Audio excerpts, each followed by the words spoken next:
She was just driving home after a long day of service, neat uniform, clean car, calm confidence. Nothing unusual. Yet when the flashing red and blue lights filled her rearview mirror, everything changed. The officer didn't see a decorated soldier, a leader, or someone who had dedicated her life to protecting others.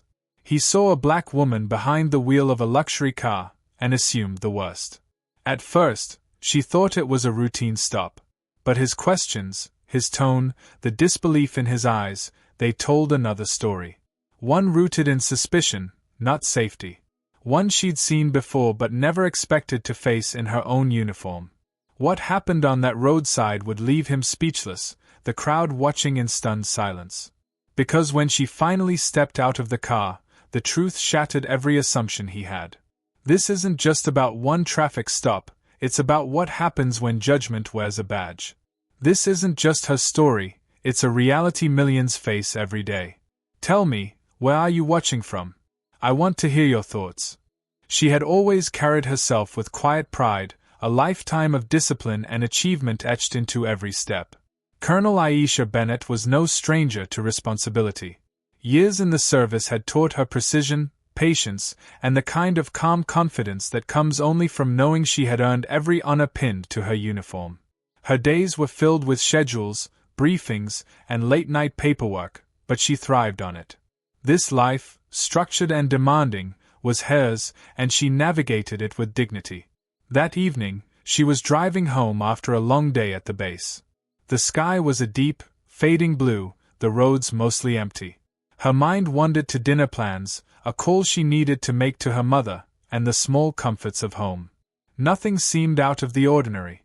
Her car, polished and gleaming, reflected the fading sunlight as she merged onto the main road. She felt a sense of quiet satisfaction, everything in order, everything under control. Yet the world outside her car often saw her differently. Despite her rank, her achievements, her sacrifices, she knew the assumptions people made about her weren't always fair. She had learnt to navigate suspicion, to move carefully, to meet doubt with grace. Still, nothing could have prepared her for the moment when flashing lights appeared in her rearview mirror, signaling that tonight, everything would be questioned. It was just another evening.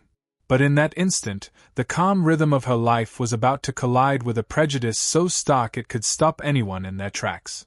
The question hung heavy in the air: would they see the colonel, or just the color of her skin? The red and blue lights glared in her rearview mirror, slicing through the fading evening like a warning. Colonel Aisha Bennett's hands tightened around the steering wheel, but her pulse remained steady. She had been pulled over countless times before, though never like this, not for a mistake, not for a routine check. She had learned long ago that sometimes, being disciplined, being careful, and following every rule wasn't enough when assumptions were stacked against you. The officer approached slowly, his steps deliberate. Every instinct she had from years of training sharpened, noting his body language, his tone, the slight tension in his shoulders. He asked for her license and registration, but his eyes kept flicking past her face, scanning her uniform, the polished insignia that symbolized decades of service. In his gaze, she caught disbelief, suspicion, and a judgment she had seen far too often. This was the moment where respect should have been automatic. Instead, it felt like the weight of every stereotype she had spent her life disproving was pressing down on her chest. She remained calm, speaking clearly, answering every question without hesitation. Yet the officer's tone edged sharper with each word, his skepticism growing. He questioned her income, her vehicle, even where she had been that day, as if her credentials meant nothing. Every answer she gave seemed to feed his disbelief. Every fact of her life, her service, her discipline, ignored. The uniform that should have commanded respect became almost a provocation in his eyes. Inside her car, tension coiled like a spring. The evening air felt heavy, thick with anticipation. Around her, other drivers passed, oblivious to the confrontation unfolding on this quiet street. She could hear the distant hum of tires on asphalt, the faint murmur of the city moving on, indifferent to the injustice she faced. Yet here, in this narrow moment, the world shrank to the narrow beam of the patrol lights and the officer standing at her door. Then came the questions that cut deeper than any suspicion. How did she afford the car? Who had gifted it? Why was she driving alone at this hour? Each one carried an unspoken accusation, a reminder that in his eyes, she did not belong here, despite every rank, every honor she had earned. The intensity of his scrutiny made her feel simultaneously invisible and hypervisible, a paradox she knew all too well. As the conversation dragged on, frustration and disbelief swirled together in a storm inside her chest. Years of discipline battled against the raw, piercing sting of prejudice. She remained composed, every word measured, every gesture controlled. But the officer seemed intent on escalating the situation, challenging her existence in the space she had every right to occupy. The quiet power of her uniform and her achievements clashed with the loud, ignorant assumptions of the man questioning her legitimacy. Minutes stretched into an eternity. The officer leaned closer, his tone sharper, almost accusatory, and the air between them seemed to thicken. Her heart did not race, her breathing remained steady, but a single thought pulsed relentlessly. One wrong move, one flinch, one perceived disrespect could turn a routine stop into a life-altering incident. Then, just as the tension reached a peak, she stepped out of the car. The uniform, the medals, the weight of her authority, all became undeniable in that single moment. The silence was immediate, almost deafening. She had not raised her voice, had not challenged him with anger, yet every inch of her bore the weight of years that demanded to be seen. He took a step back, then another, finally releasing the rigid posture of suspicion. And yet, even in that shift, the sting of the moment lingered. Recognition came, yes, but only after a confrontation that should never have been necessary. Her mind raced briefly, weighing her options: call it a night and drive on, or ensure that this lesson resonated beyond the confines of this quiet street. She chose the latter. The authority she embodied was not just for herself, it was a symbol of the countless others who faced assumptions, prejudice, and judgment every single day. In this confrontation, she became more than a colonel. She became a mirror, reflecting the injustice the world often preferred to ignore. As she finally moved past the patrol car, the officer's gaze followed, a mix of shock, respect, and unspoken apology lingering in the air. The tension did not vanish, it transformed. What had started as suspicion and disbelief had turned into an unspoken reckoning, one that would linger far longer than the minutes of this roadside encounter. And as she drove away, the question hovered in the air, unrelenting and sharp: how many more would have to prove themselves in a single moment, just to be seen for who they truly are? As Colonel Aisha Bennett drove away, the streetlights flickering past her car blurred into streaks of gold and white.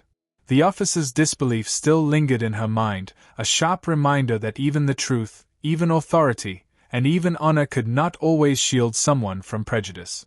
She felt a mix of relief and lingering frustration: relief that the confrontation had ended without escalation, frustration that such a test of legitimacy had ever been necessary.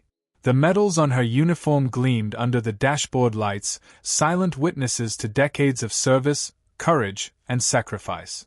They were earned through discipline, commitment, and integrity, but tonight they had been invisible to one person until she forced the truth into plain view. She reflected on the countless black men and women whose accomplishments, whose integrity, were dismissed or questioned daily, simply because their skin did not match the assumptions of those around them. She knew her story was just one example of a broader reality, a reminder that progress existed alongside prejudice, but that vigilance and courage were still required to confront it. Driving through the quiet streets, she felt a renewed sense of purpose. This moment, painful as it had been, was also a testament to the power of presence, poise, and unwavering self-respect. It was proof that dignity could command attention even when prejudice tried to obscure it. But it was also a call to action. The world needed more witnesses willing to challenge assumptions, to recognize humanity beyond surface judgments, and to amplify voices that history and bias often tried to silence. By the time she reached home, the adrenaline had begun to fade, replaced by a solemn awareness of the work yet to be done. The encounter would remain etched in her memory, not as a defeat, but as a stark illustration of a truth too many ignore. Racism was not always loud or violent, it could be quiet, insidious, hiding behind routine, uniforms, and assumptions. And yet, as her hand rested on the door handle, she felt the quiet triumph of resilience, the power of one woman standing unshaken in the face of bias, forcing recognition where it had been denied. Her story, like so many others, did not end on that roadside, it extended into every life it touched, challenging viewers to see, to question, and to act. It posed a question no one could easily ignore: how many more would have to prove themselves just to be treated fairly? How many more moments would be wasted fighting assumptions instead of being free to live without doubt? And so, the story lingers, compelling reflection, conversation, and change. Because until the world sees everyone for who they truly are, beyond skin, beyond stereotypes, beyond fear, the journey toward justice remains unfinished. The question remains: who will rise to see it through, and what will they do when faced with the same moment? If you want to see more stories that reveal the truth behind injustice, hit that subscribe button. Don't miss what's coming next.